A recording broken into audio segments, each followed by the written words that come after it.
अस्सलामुअलैकुम वरहमतुल्लाहि वबरकातुहू।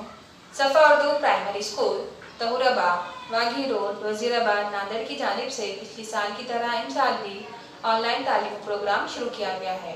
इस ऑनलाइन तर्ज तालीम के तहत आज हम जमात चाहरुम मजमून मराठी की दरसी किताब से सबक नंबर 3 मुलांनी काढलेली चित्रे, ये सबक हम पढ़ेंगे। सफ़ा स्कूल के प्यारे बच्चों, मराठी की पुस्तक से सफ़ा नंबर 3 निकालिए। इस पर हमारा तीसरा सबक दिया गया है मुलांनी काढलेली चित्रे, यानी बच्चों ने बनाई हुई तस्वीर। पहा वो बोला, यानी देखो और बोलो। चित्रावरून गोष्ट सांगा, तस्वीर देखिए और कहानी बयान कीजिए। प्यारे बच्चों, इस तस्वीर में देखिए हमें क्या नजर आ रहा है। एक खरगोश है जो कि घास में जाकर सो गया, दरख्त के नीचे सो गया। और एक कछुआ है, कछुए को मराठी में कासव कहते हैं। इसी तरह खरगोश को मराठी में ससा कहते हैं। प्यारे बच्चों, इस तस्वीर को देखकर हमें कहानी बनाना है मराठी में। आप गौर से सुनिए इस कहानी को। एक ससा आणि कासव जंगलात राहत होते। एक खरगोश और कछुआ जंगल में रहते थे। ससा खूप वेगाने धावायचा तर कासव हळूहळू चालायचा। खरगोश तेज दौड़ता था जबकि कछुआ आहिस्ता आहिस्ता चलता है। ससा नेहमी कासवाची थट्ट करायचा, यानी खरगोश हमेशा कछुए की मजाक उड़ाता था कि वो आहिस्ता चलता है जबकि खरगोश तो तेज दौड़ता है। एक दिवस कासवाने सांगितले की आपण शर्यत लावू। एक दिन कछुए ने क्या कहा कि चलो हम शर्त लगाएंगे।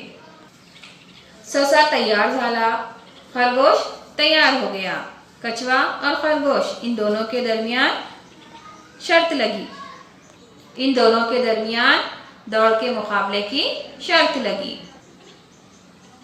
त्यांनी सुरुवात आणि शेवटची जागा ठरवली, यानी उन्होंने दौड़ के मुकाबला कहाँ से शुरू करना है और कहाँ खत्म करना है इसका फासला तय कर लिया। ससा खूब पुढे निघाला, खरगोश बहुत आगे निकल गया क्योंकि खरगोश के दौड़ने की रफ्तार बहुत तेज होती है। कासव हळूहळू मागे येऊ लागला, कछुआ आहिस्ता आहिस्ता पीछे आ रहा था। अर्ध्या मार्गावर येऊन ससाला झोप आली, तो एक झाडाखाली झोपला।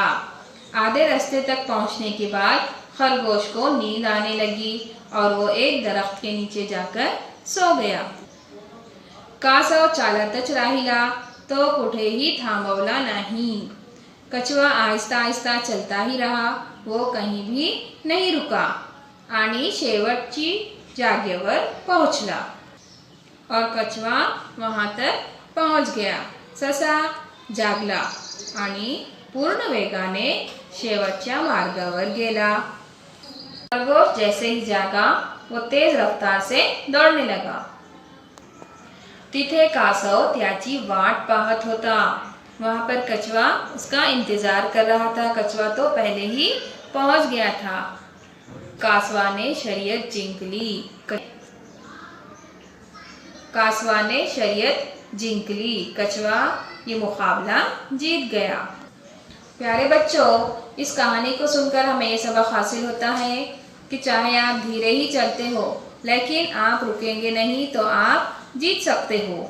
आपण कधीही गर्व करू नये, यानी हमें कभी भी अपने ऊपर गुरूर नहीं करना चाहिए और किसी को कमज़ोर नहीं समझना चाहिए। सफ़ा स्कूल के प्यारे बच्चों, इस तरह हमारी तस्वीरी कहानी मुकम्मल हुई। यकीनन आपको समझ में आ गई होगी। तो आइए दूसरी तस्वीर की तरफ। चित्रावरून तुम्हाला काय समजले ते सांगा।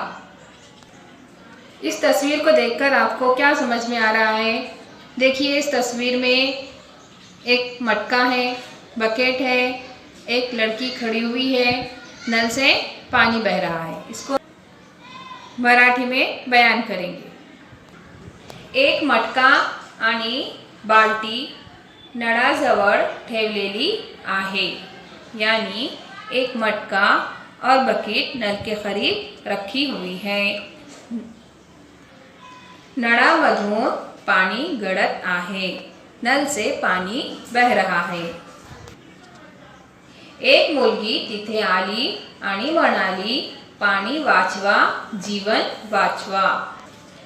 एक लड़की वहां आई और उसने क्या कहा, पानी वाचवा, जीवन वाचवा, यानी पानी बचाओ, जिंदगी बचाओ।